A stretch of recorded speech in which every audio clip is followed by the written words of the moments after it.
The Palestinians claim to be a people under international law with a right to self-determination.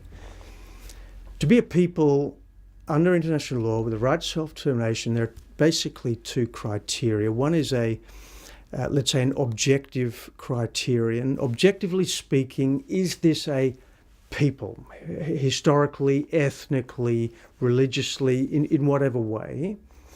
Is it a separately definable people? Secondly, a subjective criterion, which is, do they understand themselves to be a people in a political sense?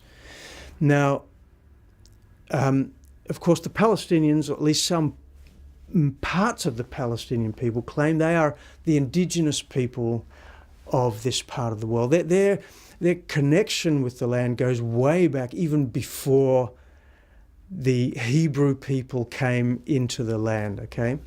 And some of them even claim they go back to the Canaanites and the Philistines. Well, there's absolutely no basis historically for that claim. Okay, we know that the Canaanites and the Philistines no longer lived in the land after a certain period of time, well before the modern era. There may be individual cases, one or two here and there, but as a people, we can't connect the current Palestinian people with the Canaanites and the Philistines. Where can we connect them with? Well, you can say definitely there was a strong majority non-Jewish population living in what we call Palestine for thousands of years. Fine. But we know they were made up of different ethnic and political and religious groups.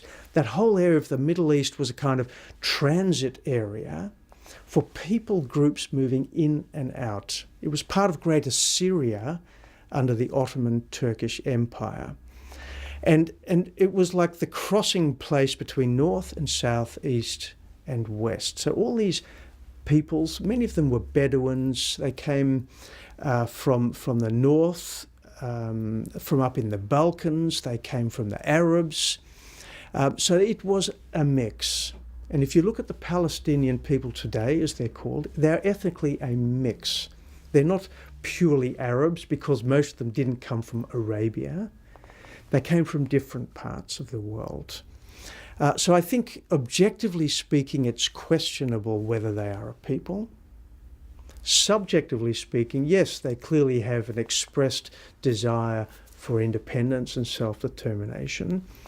And we've accepted, I think, as an international community, that they are a people. But legally speaking, it's not entirely clear.